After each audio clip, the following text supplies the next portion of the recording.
Ikaw ang ni-warningan ko, hindi ako.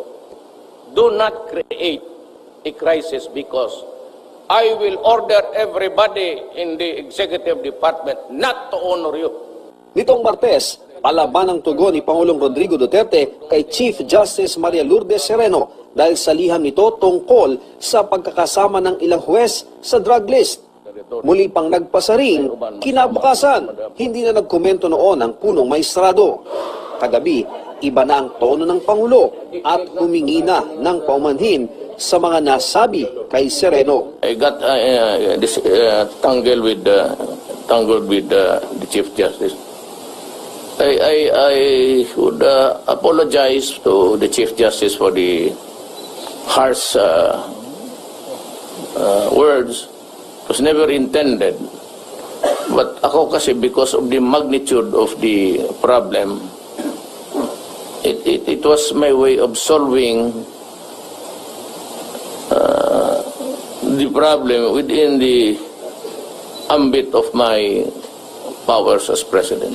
Malugod na tinanggap ng Chief Justice ang pagsusori ng Pangulo. The Chief Justice appreciates the President's latest remarks. As previously announced, she will no longer say anything on this matter. Sabi naman ng Korte Suprema, magsisimula ang fact-finding investigation sa 4 na incumbent judges na nasa drug list ni Duterte. Oras na maglabas sila ng resolusyon.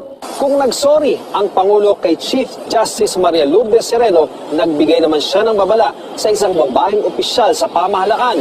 Pero hindi na nagbigay ng iba pang detalye ang Pangulo ukol dito. She is a government official. One day soon, I will bitawan ko yan in public. And I will have to destroy her in public. Mula sa Davao City, Ian Cruz, nakatutok, 24 oras. Samantala, rambulang nauwi sa barilan ang nahuli kam sa Tuguegarao, Cagayan. Ang posibleng dahilan, nagigipit na raw ang mga sindikato lalo't pahirapan na ang supply at bentahan ng droga sa dami ng mga sumukong drug pusher. At nakatutok si Emil Sumangil, exclusive. Nang sapakin sa muka ang isang lalaki sa labas ng establishmentong ito, nagsimula na ang gulo. Nagkapalitan na ng kamao ang magkabilang grupo.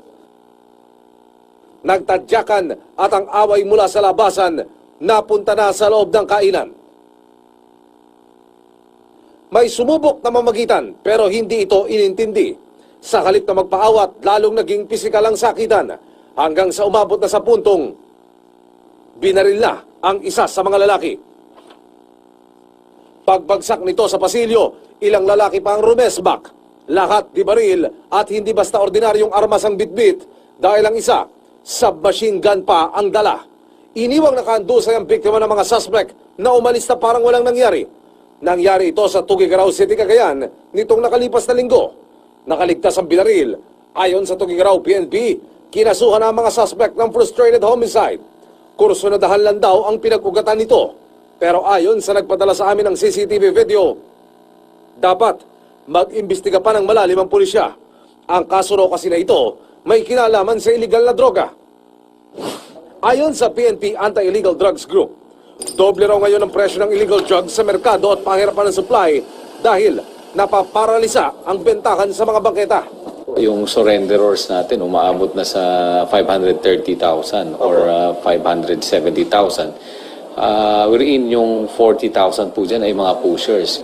Sa loob din daw mismo na sindikato, nagkakaipitan. Yung tinatawag na paranoia is at its highest level, yung pagiging praning. So yung pong mga ganyan na mga actuation ay talagang we expect that to happen considering the fact that most of these illegal drug trade don't trust each other. So those that are blaming the police or for the extrajudicial or anything else, ito po yung katunayan na hindi naman po yan extrajudicial killing. Sila po ay nag-uunsehan kaya sila nagpapatayan. Emil Sumangil, nakatutok 24 oras.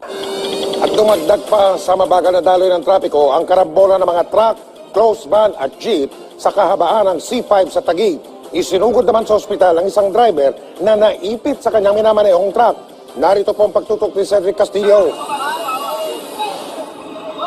Sa cellphone video na ito, makikitang nakaipit pa ang bahagi ng katawan ng biktimang si Orly Mercado sa nayuping harapan ng 16-wheeler na kanyang minamaneho.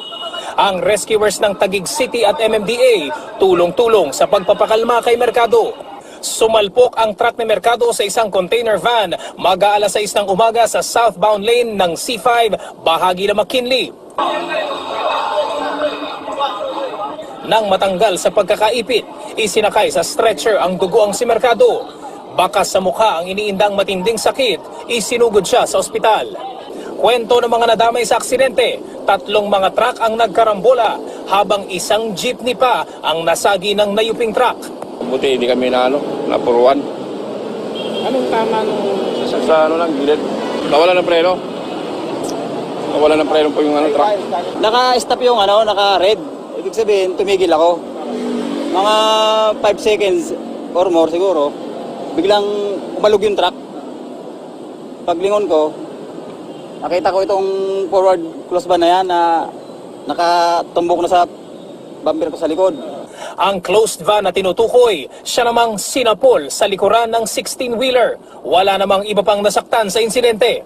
Pasado alas 10 na nang alisin ang nayuping truck mula sa pagkakabalagbag sa highway. Kaya naman nagdulot ito ng matinding trapiko.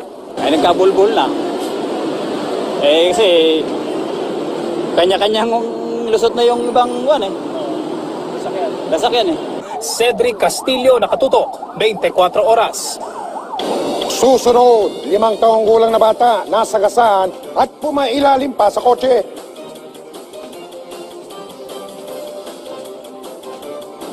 Sino kaya ang dalagang yan na nakuna ng programang Kapuso Mo Jessica So noong taong 2009 pa? Espesyal po ang video na yan, kaya alamin ninyo mamaya. Oh my God, ang anak ni Janice nagbabalik kapuso. At anak naman ni Presidente, si Kitty Duterte. Yan may pasiklab sa internet. Tutok dito sa mas pinagkakatiwalaan, 24 oras.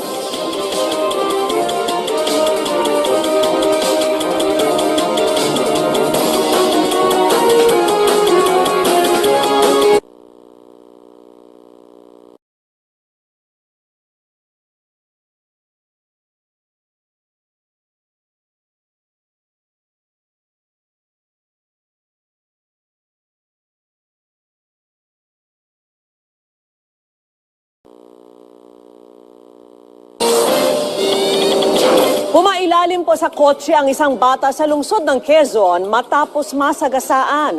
Ang mga nakasaksi sa aksidente, tulong-tulong po na binuhat ang sasakyan para nga masagip ang bata. At nakatutok si Rafi Tima, exclusive. Sa videong ito, patalon-talon at masaya pang naglalaro ang 5 taong gulang na si Mark Nathan sa gitna ng kalsada sa barangay Old Balara sa Quezon City kaninang umaga. Wala siyang kasamang nakatatanda. Pabalik na siya ng kanilang bahay nang patakbo itong tumawid sa kalsada at dumaan sa pagitan ng 2 nakaparadang sasakyan. Tiyempong isang kotse naman ang paparating. Hindi napansin ng bata na pumailalim sa kotse. Kitang umangat ang kotse matapos masagasaan ng bata. Agad tumigil ang driver para tingnan kung ano ang nangyari. At nang makitang bata ang nasa ilalim ng kanyang kotse,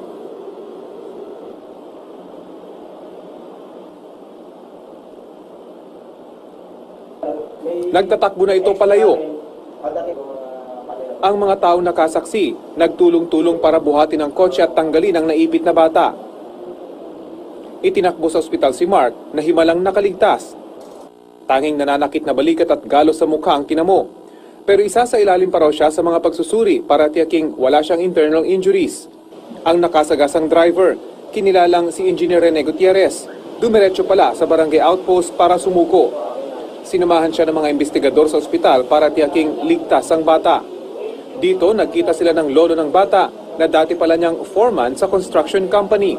Tumangging magpaunlak ng pahayag sa kamera ang driver, pero hindi naman daw nila pababayaan ang pangangailangan ng bata. Sisiguraduhin po namin na sasuportahan namin hanggat makalabas yung bata. Hindi namin pababayaan po.